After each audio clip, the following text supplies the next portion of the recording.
What did Mike tell y'all about him going back to Green Bay, and what do you think this week means to him? I didn't tell us much. I don't think Mike takes it too personally. Just looking at it just another week, just going out there and competing and, just understanding the competition, how they're going to come towards this game and how they prepare and how we need to prepare. Do you want to win it for him, though, just knowing that's where he was, where he got fired? I mean, I wouldn't say for him. I just want to win in general. I don't really get into all that analytical stuff about who played where and, how you feel about what. I want to win because I want to win, and that's just how I think everybody should approach it. What's your relationship like with Mike McCarthy? Aaron Rodgers obviously had a different one that spanned a lot longer, but he talked about how they could get into some of these heated disagreements, but still hug each other out and say, I love you. Zeke even said that you guys have a leadership council and he's open to constructive criticism. What's your personal relationship with him, and what's he like as a coach? I really like Coach Mike. I think he takes it pretty easy on me compared to what other people say. Me and Coach Mike is kind of different. I don't really talk a lot to no one really. So when we talk, he's just like, is everything okay? He just checks up on me. I'm like, everything's good. Just wants to know about my family and how I'm feeling, and I tell him, and, but we don't get into arguments. I've been trying to convince him to get a ping pong table. But, that's pretty much it. How did he handle bye week for you guys versus what you've seen with the other teams or heard about in the NFL? Because obviously you haven't been on another. Yeah, he gave us the full week off. He gave us a full week off to enjoy time with family. Because I think that's what the bye week for. I got to spend quality time with my mother for her birthday. I got to spend time with all my loved ones. So I thought it was great. And compared to other teams, other teams is practicing maybe Wednesday, Thursday, and getting a weekend off, or they might get Thursday off after practice. So. Just having that full week and just being able to spend time, that quality time.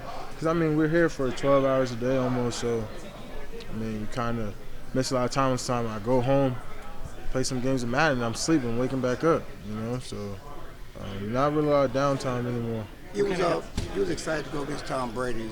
You talk about your level of excitement to go against Aaron Rodgers and probably get some sacks on him. Like I said, I'm super excited, He's a guy that you want to play against. He's a idol and a figure in this league that you look up to. I look up to him.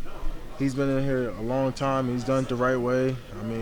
He's a hell of a player. No one can take that from him. So me getting to go against him, maybe sack him, might just be a mental note for me. Not too much more than that, though. We had joked a little bit leading up to you playing Tom Brady that you hated the fact that it wasn't on real grass because you'd love to get one of his jerseys with some grass stains on it, meaning you'd taken him down. Not looking to give them bulletin board material, but is that the type of jersey you like from that type of player? Yeah, I would love a jersey from Rodgers. I'm a fan of him, fan of the game. Man, I don't want him to, chip me or nothing, so Rodgers, we cool. We gonna vibe and just have a good competitive football game. Mike, Joe Witt talked during the bye week, and he said he thinks that you could start for all 32 teams at cornerback, safety, defensive end, linebacker, tight end, running back. Do you agree with that, and what goes through your mind when you hear that? Yeah, for sure. I agree with it. I vouch for it every day. But, to do that, I think I'm not afraid of the criticism from the coach, and then I strive for perfection throughout my process. So just understand some days it's going to be bad, understanding some days you're not going to be perfect, understanding that, you're going to lose, you're not going to get, a sack every time, or you might not get the PBU every time, but just fix your mistakes, not making the same mistake twice. And if you take the passion and the effort to learn your position and do everything within the position, then I think you truly can play any position that you want to do, but you got to put in the work and understand the game to do that. You obviously have a lot of energy and enthusiasm, but sometimes you can be a jack of all trades, master of none. Do you worry that you're diluting it too much when you're trying to play so many different positions in the playbook? No, I don't worry. I think the more you know, the better you get. Just in the aspect of, I can understand what the D-line say. I can understand what the linebackers see. I can understand what the DB see, understanding where they're going to be at, what's their calls. You learn more about the game, and you find your way through that game. What made you decide to publicly recruit Odell Beckham Jr.? I just been saying stuff, and we could use him. I think he's a great player. He'll expand his offense. He'll do more. He brings a lot of, he's a guy that you want on the team. besides all the critical stuff that people make up about him, I think he's a great dude from my experiences with him every time I see him. And I mean, I think he can add real value to the team and help us do what we want to do. How much responsibility do you feel to try and kind of help with that kind of stuff? Do whatever you can to make it publicly known that you want somebody like that. You know, I don't. It's not my obligation at all, or I don't feel obligated to do it. But I mean, if the guy on the market, and he's talking about he want to play and he want to win games, me too. Come on, like, I want to win just as bad as you do. You know, so if you want to come and win games, come win games over here and help us get to that bowl that you want. Like, I want it. How much emphasis are you guys putting on the run defense to start the second half of the season? A big emphasis, you know. It's something that we got to clean up and we got to be prepared for. We got to understand that teams don't want to, you know, pass rush as much against us, so we got to prepare for anything, you know. Teams ran on 4th down, 3rd and longs, you know, so we got to be prepared for that. Have you found the trend a little interesting this year that opposing offenses are running the ball more? Yeah.